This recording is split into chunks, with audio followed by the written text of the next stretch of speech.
जय जय राम। सादा नमन परम प्यारे राम, परम पूज्य गुरुजन, परम दिव्य आत्मा और आप सबके मंगलाशीष लिए परमेश्वर अकारण कृपा करके अपने श्री चरणों में लेकर आए हैं। उनका बारंबार धन्यवाद, अनंत बार धन्यवाद। गुरुजनों की अकारण कृपा से वे हमें इस समय मन के रूपांतरण में लेकर आ रहे हैं। उनका बारंबार धन्यवाद, अनंत बार धन्यवाद।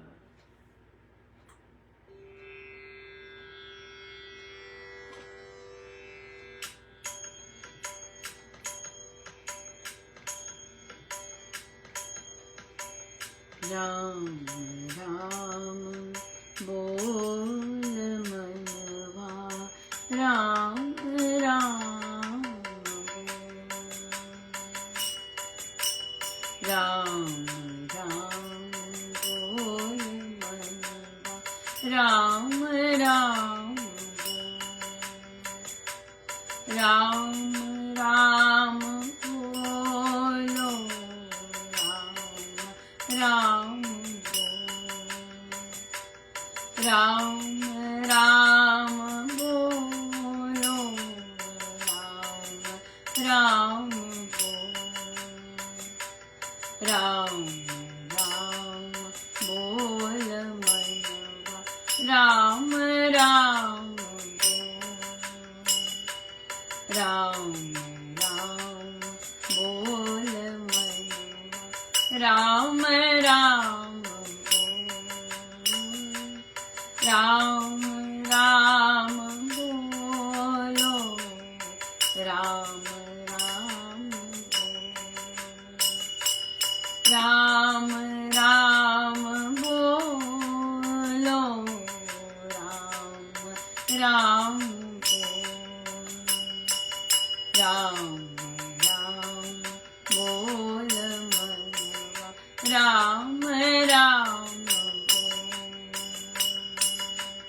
राम राम बोल मनवा, राम राम राम राम बोल मनवा, राम राम राम राम बोलो, राम राम राम बोलो, राम राम राम बोल मनवा, राम राम राम राम बोलो मनवा, राम राम।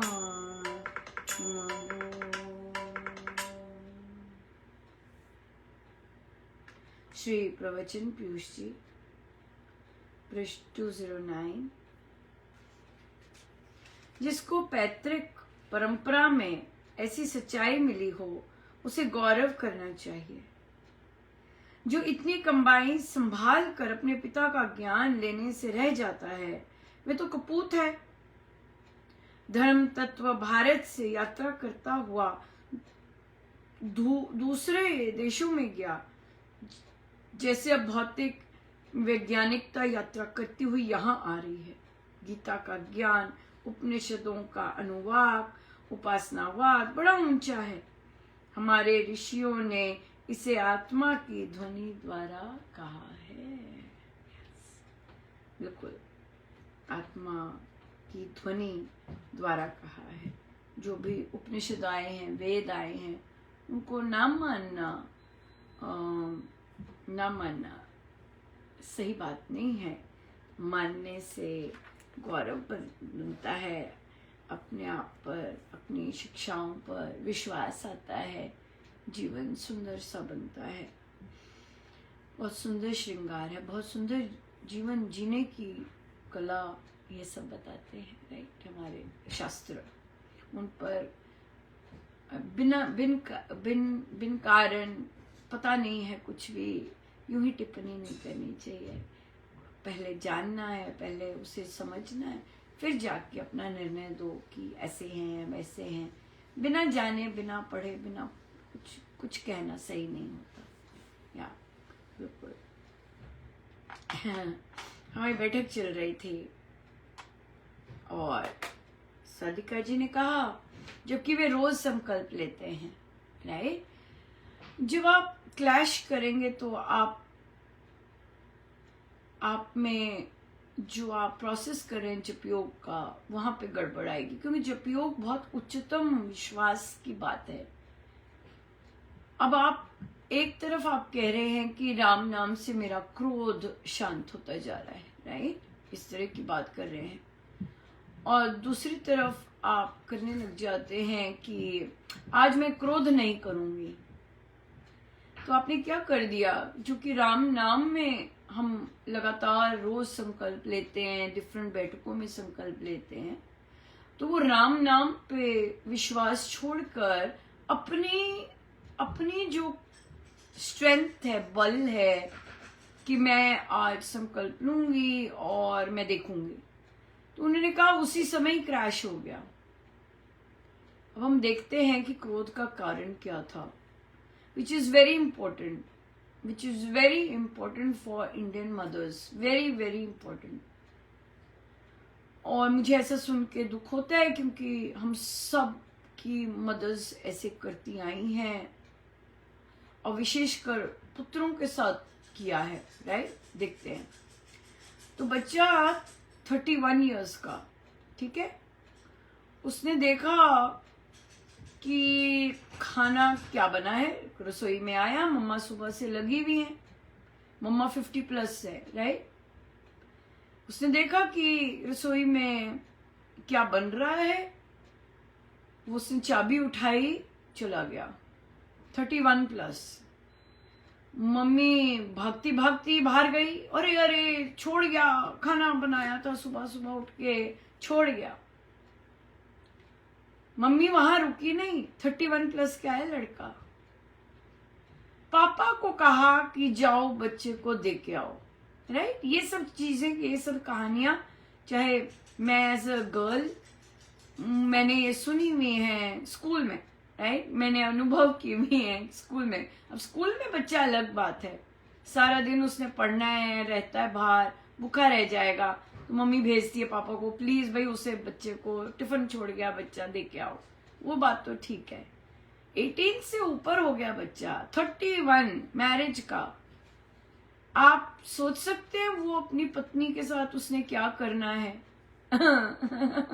हाँ, पत्नी सुबह सुबह उठी है, लगी है कप बनाने के लिए, और पति इररिस्पेक्टिव कि वो कितनी देर की सुबह उठी है, वो अपना टिफिन उठा के लेके जाएगा बाहर, और सारा दिन वो लड़की अगर साधिका नहीं है, आप इमेजिन कीजिए उस बेचारी लड़की का क्या हाल होगा।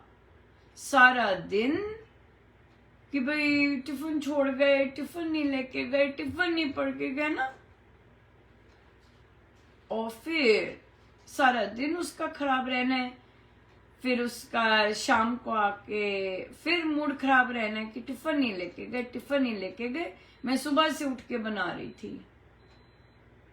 Please stop doing this, and stop doing this to the new generation of the girls. आजकल की गर्ल्स अच्छे से कमा रही हैं, ठीक है, उन्हें पार्टनर चाहिए, जो पार्टनरशिप चाहिए, जो इमोशंस में साथ दे, भावनाओं में साथ दे, फ्री टाइम में साथ दे, राइट। लेकिन अगर इस तरह के आपने बच्चे तैयार किए हैं जो कि खाना छोड़ जाए, माँ सुबह से बना रही है, पता नहीं माँ की तबीयत ठीक भी थी कि नहीं, राइट, मम्मा तो नहीं कहेगी, वो भागी पीछे, हमें नहीं पता होता 50 के बाद क्या क्या चीजें हो रही होती है बॉडी में फीमेल के। और अगर पुत्रों को ये चीज समझ नहीं है, अपनी माँ के लिए नहीं समझ, तो बीवी के लिए तो हो ही नहीं सकती समझ। और फिर वो कहती है वो तो 2 मिनट अगर उसके सामने परोसा ना जाए, वो तो उठ के चले जाता है। Stop doing this, please stop doing this. ऐसे बच्चे जो घर में लड़कियां आती हैं, उन लड़कियों को डेफिनेटली स्ट्रांग हो, आजकल की गर्ल्स स्ट्रांग हैं, अगर नहीं बनाता, खुद बना के जाए, वो पहले से ही कहेंगी। आप खराब नहीं करोगे माहौल कि लड़के को दिया नहीं, मेरे लड़का भूखा है, मैं तो पीछे पीछे भागती थी। No no no no no no, you are not going to do that. Neither is the girl going to do that. Why should she do that? Why should she do that? अगर लड़के को पता ही नहीं है, मुझे भोजन को disrespect नहीं करते हैं, क्यों? क्योंकि उसका बहुत बड़ा कॉन्सिक्वेंस मिलता है। जिन माओ ने अपने बच्चों को नहीं सिखाया कि भोजन का अपमान नहीं करते हैं, वो माओ ने सफर करना है। फिर भोजन को महाराज ने, स्वामी जी महाराज ने लिखा है, भोजन जैसा मर्जी हो, नतमस्तक होकर स्वीकार करना चाहिए, है ना। भोजन अंदर पचाया जा रहा है, नतमस्तक होकर धन्यवाद देना चाहिए कि प्रभु भोजन चला गया, पच गया, ठीक हो गया। भोजन अच्छा खाने के बाद अच्छे काम कर सके हम। धन्यवाद तेरा प्रभु, तू दाता उपभोग सारे स्वादु भोज्य का, रसमय मधुर सियो, मधुर व्यंजन भोज सब तू देवे हरिया, खान पान आमोद का। मैं अच्छे से बोलती हूँ, मेरा तो निकल गया ऐसे पता नहीं कहाँ से आ गया याद पर मैं अच्छे से बोलती हूँ इसे, बहुत अच्छे से, और वो करना चाहिए। जबकि अच्छे से याद होता है, पर कई बार बिल्कुल ही स्लिप हो जाता है। बिल्कुल बोलना चाहूंगी। धन्यवाद तेरा प्रभु, तू दाता सुख भोग, सारे स्वादु भोज्य का, रसमय मधुर सियोग, विविध व्यंजन भोज्य सब तू देवे हरियाप, खान पान आमोद सब तेरा ही सुप्रताप। जो आनंद आया है, जो कृपा हुई है, वो सब आपके कारण हो रही है प्रभु। आप देखेंगे जब जिस भावना से अगर कोई बनाता है, वही भावना से भोजन करता है, तो उसको लगता नहीं है। अगर कोई बड़े ही गुस्से में, क्रोध में, या बड़े रूखेपन से भोजन बना रहा है, वो लगेगा नहीं। और अगर बड़े प्यार से भोजन बनाया हुआ आप उसका अपमान करते हैं, तो भी आपको लगेगा नहीं। या ये चीजें सीरियस बातें हैं, और अगर हमने नहीं सीखी होती, और अगर कोई बताता है तो सीखनी चाहिए। लेकिन हमारा टॉपिक ये नहीं है। हमारा टॉपिक है कि मदर्स को, जो इंडियन मदर्स हैं, उन्हें अपने बच्चों को 18 साल के बाद छोड़ देना चाहिए कि एटलीस्ट वो मैच्योर हो, दूसरे बंदे को भोजन का रिस्पेक्ट करे, खुद भी बनाना आता हो, भोजन बना सकते हैं। भोजन बहुत अच्छे से बनाया जा सकता है। भोजन बनाएं, भोजन और खाएं। आना चाहिए, बिल्कुल आना चाहिए ये सब करना। ठीक है जी, समय तो बहुत हो गया, पर ऐसी बातें ना करें। क्यों? क्योंकि ऐसी बातें करने से वो जो लड़की आएगी, उसके लिए या तो उसे बता दें कि भाई मेरा बेटा ऐसा है, फिनकी है भोजन में, तो ध्यान रखना, सॉरी बेटा, बता दें। शादी के समय लड़की को छुपाए ना बात, राइट, ताकि बड़ी क्लियर पिक्चर हो इस बात की। या बहुत बहुत धन्यवाद गुरुजनों का, अनंत अनंत बार धन्यवाद, अनंत बार धन्यवाद।